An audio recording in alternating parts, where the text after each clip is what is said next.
What's the first thing you think when your crossover fails? I need to be faster. My hands aren't quick enough. That thought is a trap, and it's the trap that's holding your game back. Because a great crossover isn't about how fast you move the ball, it's about when. It's about rhythm, not raw speed. Let's start with this clip. Here we see a moment where LeBron James isn't playing with his usual patience. He tries to force the crossover on his man. He shifts right, snaps left, but the defender doesn't bite. No separation, no reaction, just a wasted dribble. So what went wrong? It wasn't the move itself, it was the timing.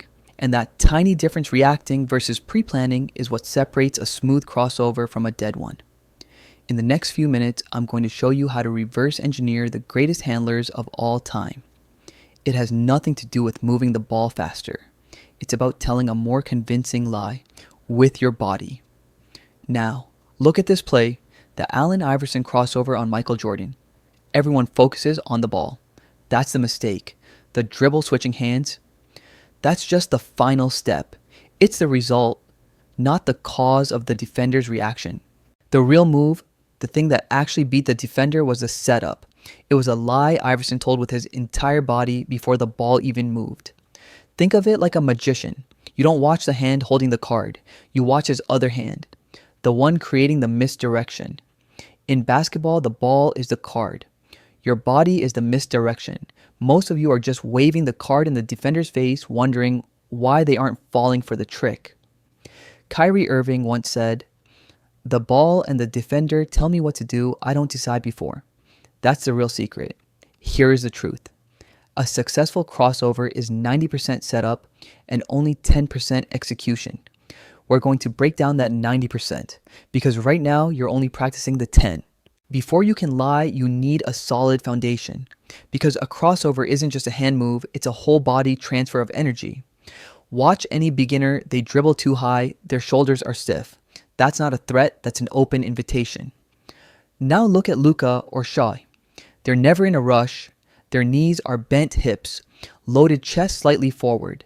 They sit in what trainers call the ready stance, a posture of calm control. Here's the science behind it. When you're upright, you're predictable, but when you get low, you become a 360-degree threat. Every direction is a possibility. This is when the defender starts guessing. Look at Kyrie Irving. He almost glides. His center of gravity is so low that his body never fights his dribble. Everything is effortless. Here's the key.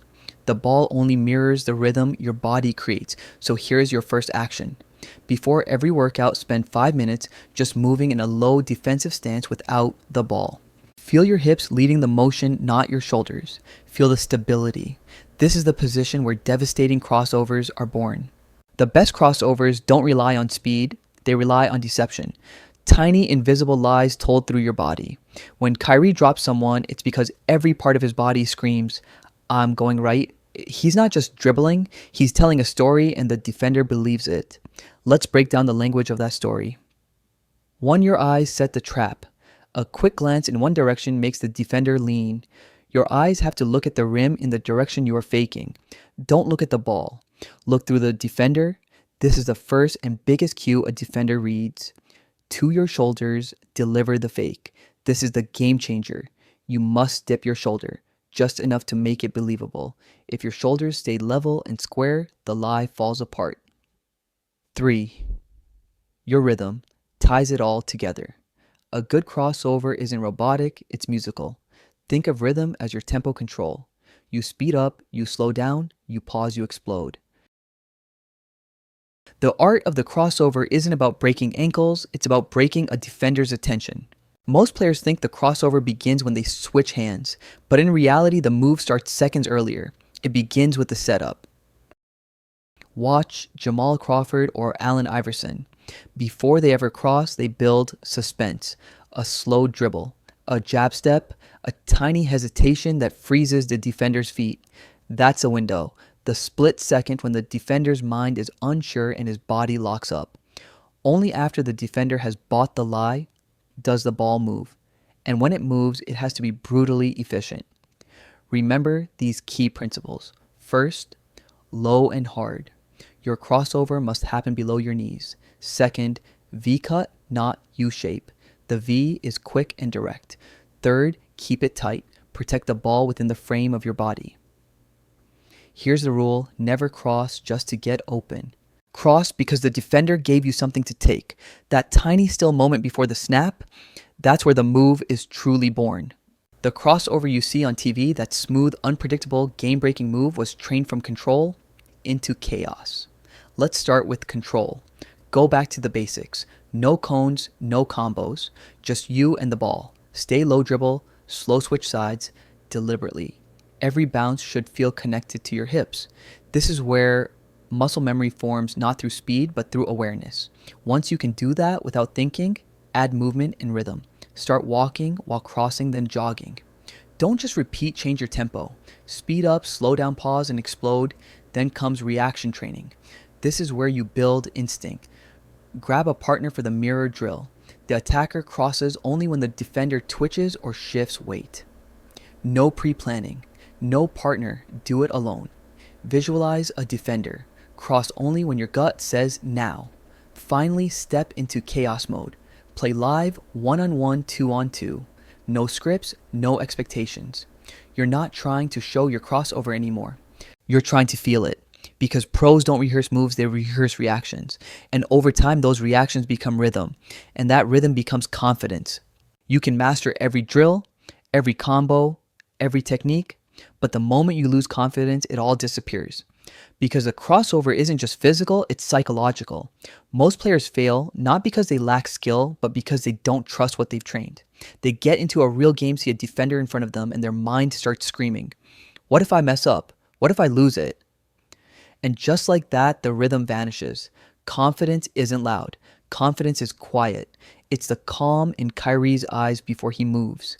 Anxious players rush their crossovers because they're trying to prove something. Confident players wait. They know the move will come when it's supposed to. And here's the truth: you're going to mess up. Even Kyrie loses the ball. Even Josh slips. Confidence isn't about avoiding mistakes. It's about staying relaxed after they happen. Reset, breathe, read again, because when your mind is calm, your instincts take over. And that's when your crossover stops being a move and starts becoming a conversation. A silent conversation between you, the ball, and the defender's rhythm. So next time you pick up a ball, don't chase the ankle break. Chase the rhythm. Chase that smooth, effortless flow where the move just happens on its own. That's the real art of the crossover. The crossover isn't just a move, it's a language. Every fake, every hesitation, every pause you create is a sentence your defender tries to read. And when you master it, you're not just playing basketball, you're communicating through rhythm. You don't need to be Kyrie, you just need to move like water fluid, patient, unpredictable. That's the real art of the crossover. If this helped you see the move differently, go test it, feel it, live it. Drop a comment below with the player whose rhythm you study the most. Share this with a teammate who's still spamming tutorial drills, and remember, mastery doesn't come from tricks, it comes from rhythm. Hit the protocol and take action.